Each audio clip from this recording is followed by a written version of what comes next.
Salut, bienvenue sur ma chaîne. Pour ceux qui ne me connaissent pas, je me présente, je suis Safiou, promoteur de cette chaîne. Cette chaîne a été créée il y a de cela quelques mois, pour ceux qui ne me connaissent pas. Et dans cette chaîne, nous parlons de l'élevage des animaux domestiques et les maladies de ces animaux. Les animaux susceptibles d'être attaqués par ces maladies et les moyens de lutte efficaces contre ces maladies. De façon générale, la zootechnie générale est spéciale pour les animaux d'élevage. Ici, nous parlons des animaux d'élevage. Donc, si ceci t'intéresse, abonne-toi, car il y a de loups qui arrivent. Abonne-toi. Chaque semaine, nous faisons tout notre possible pour élaborer une vidéo pour ceux qui nous suivent. Ce matin, je me suis présenté pour répondre à une question que la majorité des techniciens sur le terrain me posent souvent. Et la question, c'est quoi? C'est comment être un leader sur le traitement des animaux malades. Cette question, c'est simple. C'est très simple. Il y a une petite technique, il y a une petite technique que la majorité de la basse classe, c'est-à-dire le traitement, et que ceux qui traitent les animaux sur le terrain, surtout les jeunes éleveurs, ignorent. Et c'est quoi cette technique? Cette technique, je vais vous le dévoiler aujourd'hui. Je vais vous dévoiler cette technique aujourd'hui. Peut-être que tu écoutes déjà, tu attends que je dévoile cette technique. Et la technique aujourd'hui, c'est l'anamnèse. L'anamnèse. C'est étonnant, non? L'anamnèse, croyez-moi les amis, l'anamnèse fait partie de l'une des techniques qui peut vous aider, qui peut vous orienter de façon efficace sur le traitement de vos animaux. Et comment est-ce qu'elle vous oriente? Parce que une fois chez l'éleveur, pour réaliser l'anamnèse, d'abord, c'est quoi l'anamnèse?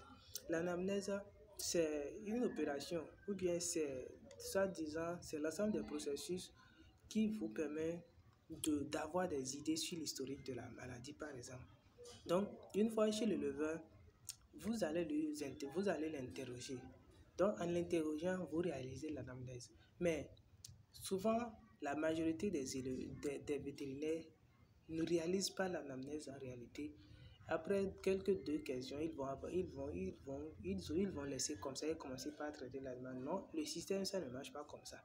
Dans l'anamnèse, vous allez lui demander l'historique de la maladie, c'est-à-dire depuis quand la maladie a commencé, quels sont les symptômes que l'éleveur a déjà observés sur l'animal malade, si possible même, quels sont les animaux qui ont été affectés.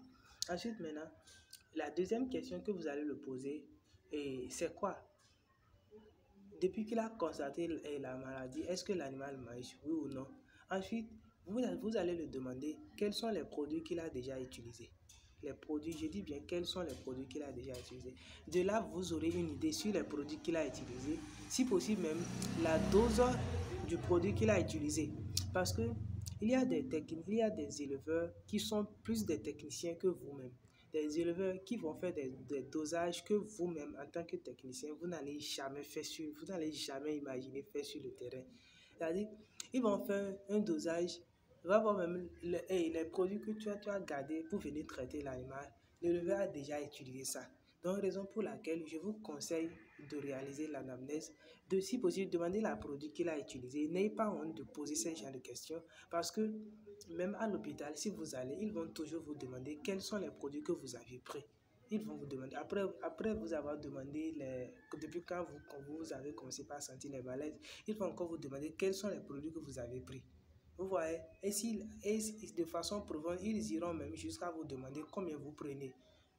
Tout juste pour avoir une idée de comment vous avez utilisé, quels sont les produits que vous avez pris. Donc de là, vous aurez une idée de comment est-ce que l'éleveur a utilisé les produits. Donc imagine, si l'éleveur a utilisé les produits que vous avez gardés, est-ce que ça en vaut la peine?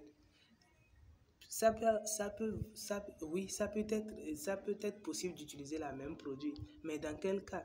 Si l'éleveur a utilisé le même produit et que la dose est insuffisante, je dis bien que la dose est insuffisante, donc là, vous pouvez encore utiliser ce même produit. Mais si l'éleveur a utilisé le même produit que vous allez garder et que la dose est trop élevée, alors je vous conseille de ne même pas toucher l'animal. Soit carrément vous changez un autre produit, en essayant d'espérer le traitement que l'éleveur lui-même a déjà fait sur son animal. en essayant d'espérer le traitement que l'éleveur lui-même a déjà fait sur son animal. Avec ça, vous allez réussir votre traitement.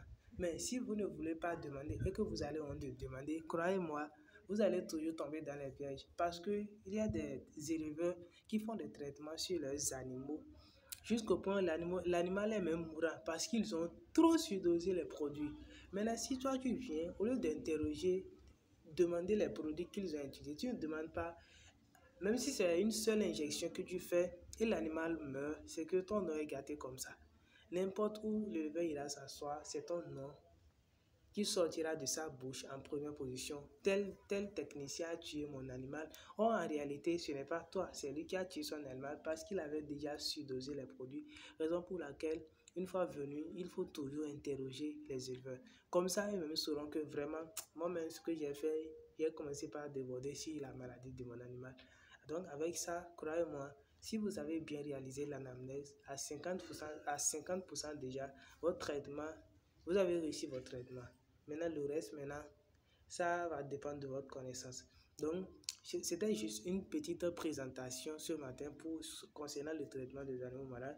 Et si vous avez aimé cette présentation, alors likez la vidéo. Je dis bien likez la vidéo pour me prouver que vous avez aimé la présentation. Et aussi, abonnez-vous car chaque semaine, nous essayons d'élaborer une vidéo sur la maladie des animaux et les moyens de lutte contre ces maladies et les animaux susceptibles d'être attaqués par ces maladies. Donc, et sur ce, nous vous demandons de nous accompagner. À bientôt.